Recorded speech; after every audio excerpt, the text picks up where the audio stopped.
Late yesterday afternoon, a crash was reported involving a reckless driver.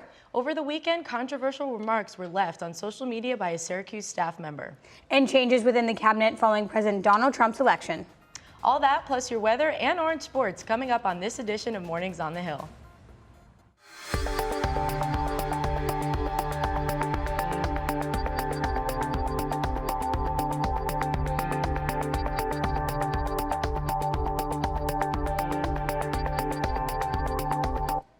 Good morning, I'm Geraldine Polya. Thanks for joining us for Mornings on the Hill. And I'm Alexia Kuslis. Here's today's top stories.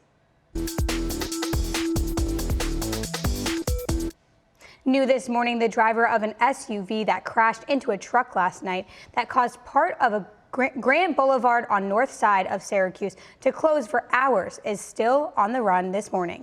The driver of the SUV was fleeing from police when they crashed. Our Max Williams was there last night. Max, what's the latest information we have this morning? Hey, good morning, guys. Yeah, police are still trying to find that suspect that caused this pretty serious crash last night between an SUV and a truck just about 10 minutes away from the university. I was on the scene. After it all happened, there was a huge police and fire presence, and the road was blocked off for a couple hours. Thankfully, everyone made it out okay. Here is the moment it all went down. Take a look.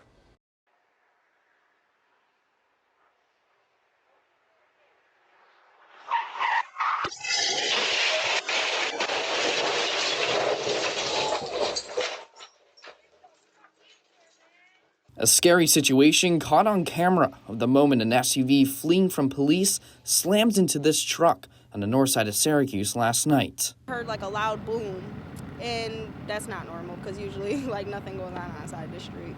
Jasmine Holloman was just coming home from work when the SUV and truck nearly missed the home across the street from her. She immediately ran over to help. I did run in the house to grab a hammer so they can like get them out through the window area. The Onondaga County Sheriff's Office said this all started when an Onondaga deputy spotted a vehicle driving recklessly on Grant Boulevard. Deputies attempted to conduct a traffic stop. The male driver ignored the deputy and accelerated away.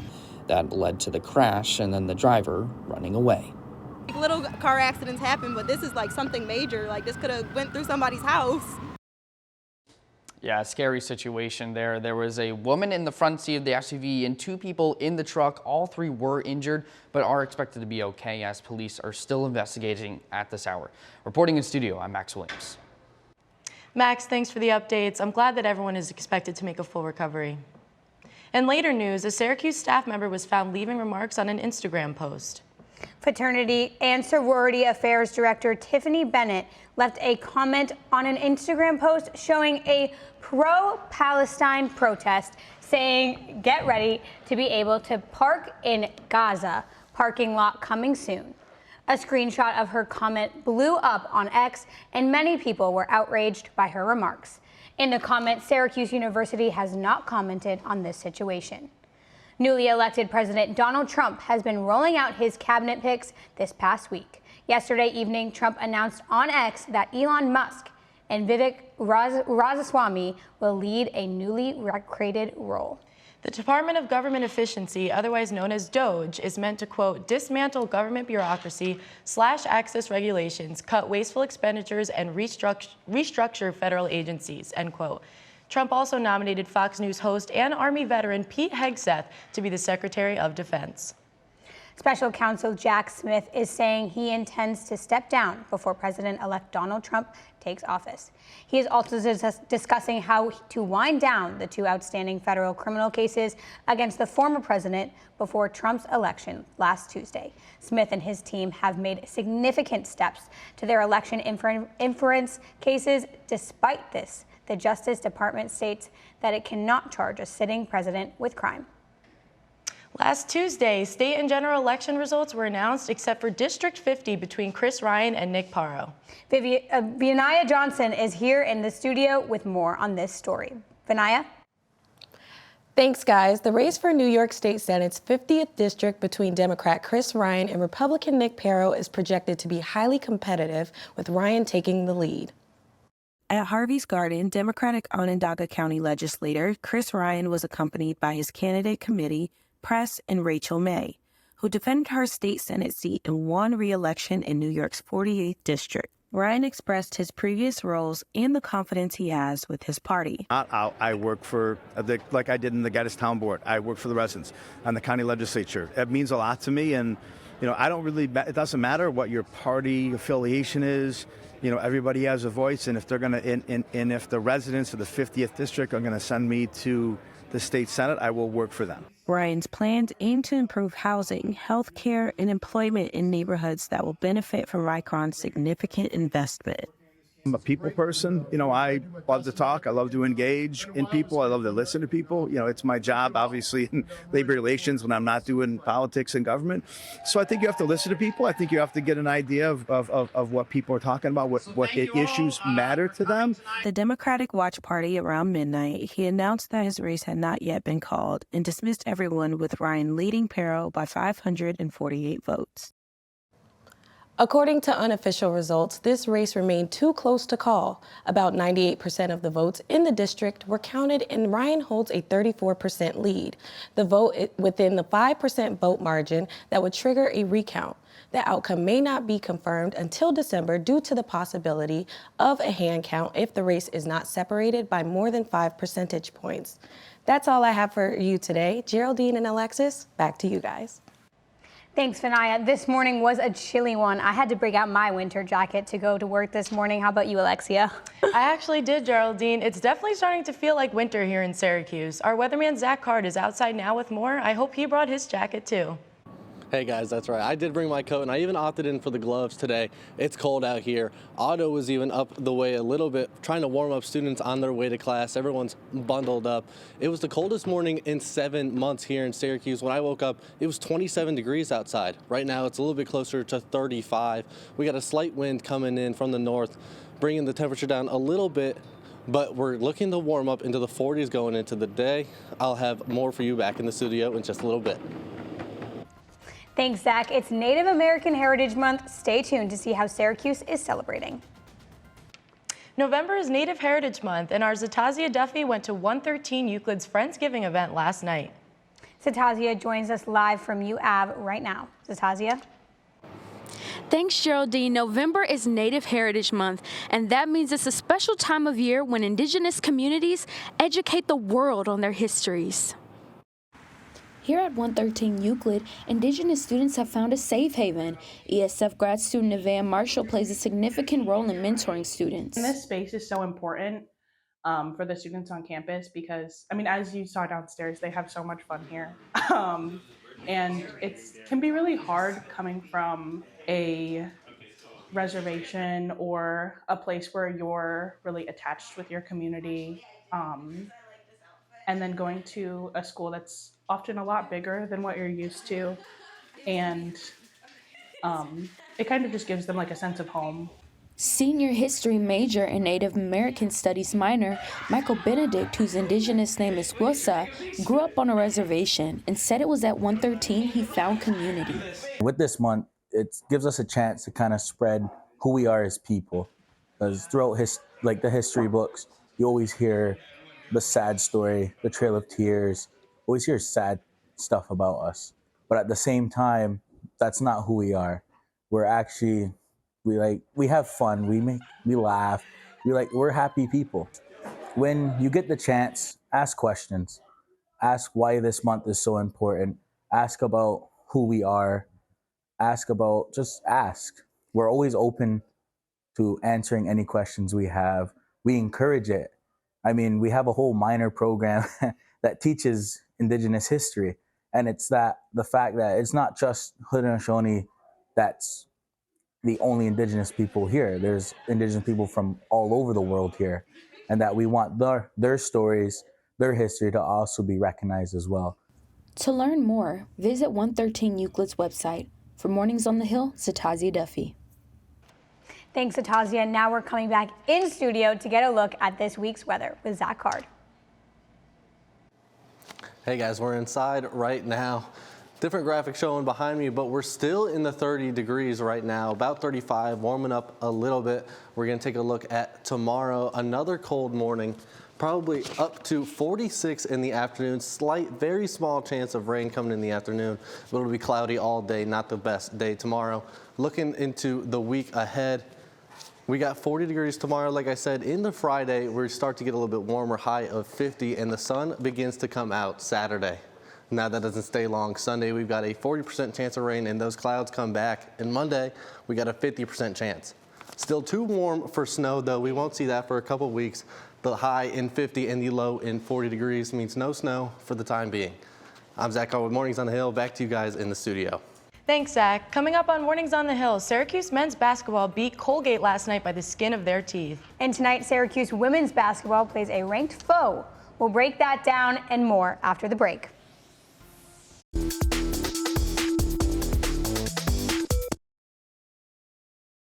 Newhouse Studios, I'm Nico Horning in sports. Syracuse took on Colgate last night for its second game of the season after a 4-point win over Lemoyne last week. The Orange and Raiders squared off for the 176th time last night in the Dome, and let's see how it went down. Colgate's won 2 of the last 3 matchups. Syracuse hoping to get back in the win streak as Brady Cummins with the teardrop after Syracuse jumped out to a 7-0 lead. Elijah Moore pops it from the right elbow, and Syracuse comfortable early on.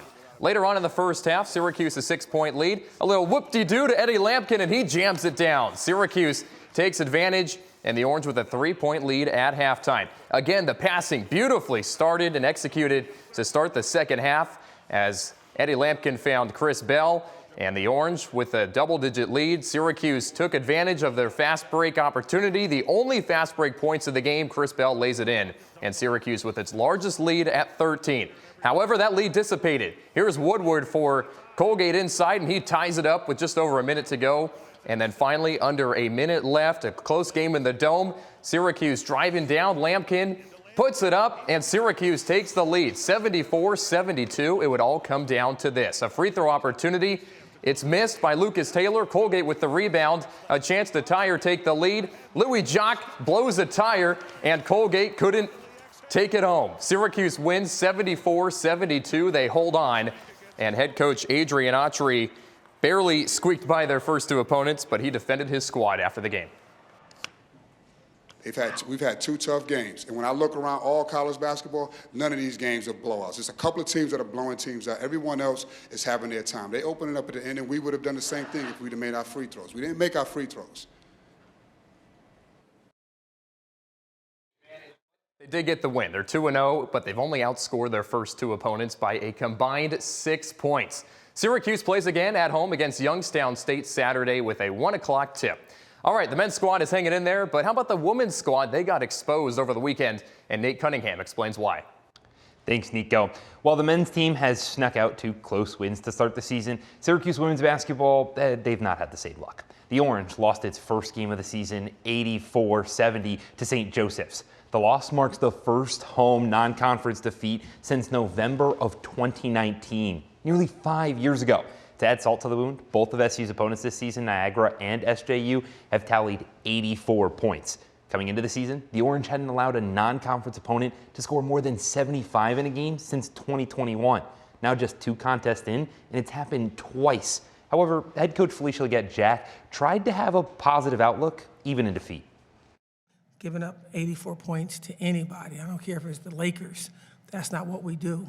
And when you do, that's a recipe for disaster. So again, even though the score says, they beat us, we never lose on our team. We win and we learn, and we're certainly going to learn some valuable lessons tonight when we watch the film, the coaches and I. Any coach would look to learn something when watching film, but it might be easier said than done, especially since Syracuse takes on 11th ranked Maryland tonight. The Terrapins took down the Orange a season ago, and on Sunday, the Terps defeated the then number 11 team in the country, Duke. On top of that, 7 transfers were added to this UMD squad, including Villanova transfer and reigning Big East co-defensive player of the year, Christina Dossi. Now, as a journalist, I try my best to be unbiased, but an undefeated top 15 team in Maryland is hard to pick against, especially when you consider that Syracuse has taken on Maryland 6 times in program history. The Orange have lost all 6. Either way, The Terps and the Orange tip off at 7 tonight, and maybe history is going to be made in the 3-1-5. But there's a bigger picture that you need to take a look at, is that Syracuse women's basketball going forward really has a tough schedule through and through. You mentioned number 11, Maryland, and then you just go down the list. Albany, the Great Danes, they're a pretty good squad, as Nico Horning joins me back here on the couch. That's a lot of action that this women's team has to face off against, Nico. It's going to be tough. It starts tonight. You know, they showed a lot of grit over the weekend, and St. Joseph's, to be honest, they just couldn't miss a three, right? They couldn't miss a bucket, and no matter who you're playing, if the other team's going to make the shots like that, you're kind of screwed. But Syracuse has a lot to take advantage of. You know, it is a tough non-conference slate, but a good opportunity tonight against a ranked opponent to see where your team really stands heading into the season. You mentioned the tray balls. 14 of them were made by the Hawks. That's a lot. 10 of which came from their leading scorers, so a ton. But the Emerald Coast Classic is another thing that this women's team will be looking forward to. They usually do well in those kind of tournaments to be able to go there and hopefully be successful on a trip away from home the first time this season.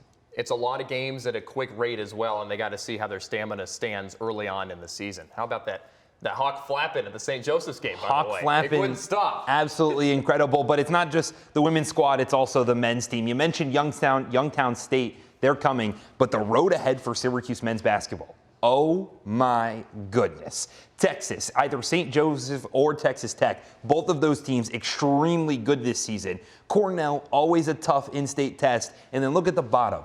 At Tennessee. I don't think anybody wants to go at Tennessee this year, and that's just a couple weeks away. Well, it's fair to say that Saturday against Youngstown State is really a get-right game for Syracuse before they play a lot of tough teams coming up. But you want the challenges early. You want to see, again, where your team stands before you play, your ACC contest. And I think it is a good opportunity. Just like they played it in Hawaii last year, why not play some of those tougher teams again early on in the season? There's a lot of momentum that this team can take in the non-conference schedule, and if they're trying to get back to the NCAA tournament, they're going to need to be successful over there. But listen, we could talk about college hoops for the rest of the show. I'm pretty sure, the rest of the crew, they wouldn't like that too much. But speaking of college hoops, we got to talk about professional hoops. The NBA is getting ready to crown another champion in November. Our Mike Lamort has more on just the second in-season tournament. Mike?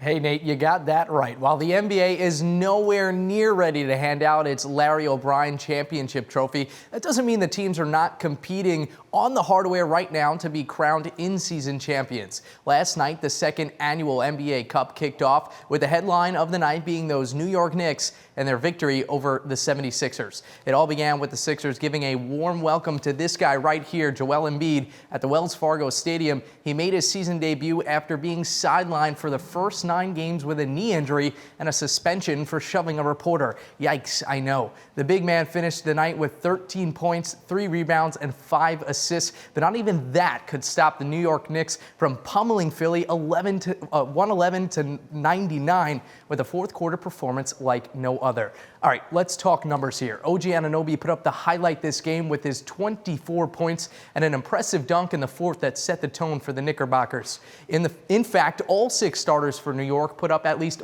14 points last night. Josh Hart finished the night with a triple-double. The big cat, Karl Anthony Towns, left the hardware with 21 points, just behind Anunoby. Mikal Bridges tossed in 14 baskets, 4 rebounds, and last but not least, the captain himself, Jalen Brunson, scored 18 baskets with 3 rebounds and 5 assists. Now you can consider that an off night for the Cat. Now the Knicks put to shame rumors that they already fell off in this season, including such claims from Shaquille O'Neal himself. New York held the Sixers to a 37 shooting percentage and improved to a .500 record just 10 games into the season. Tonight, the Knicks head home to host the Bulls at 7:30 in MSG. That game, though, not included in the NBA Cup. That will resume Friday when the Knicks take on the Nets. Well, on behalf of Nico and Nate, that's all the time we have for sports today. I'm Mike Lamort. But don't go anywhere, because coming up, the Grammy Awards announced their 2025 nominations. That story and more just ahead on Mornings on the Hill.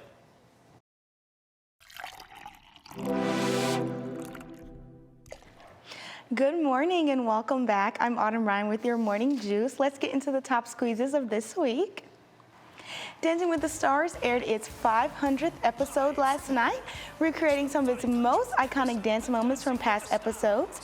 The remaining 6 pairs performed the same very songs that opened on the first episode in 2005, adding a new and unique twist to their original performances. Joey Grazade and his partner, Jenna Johnson, ended the week with the highest score, earning 28 out of 30 points, while Dwight Howard and Daniela Karagash were eliminated after getting the lowest score of the night. Week 9 of Dancing with the Stars will premiere next Tuesday.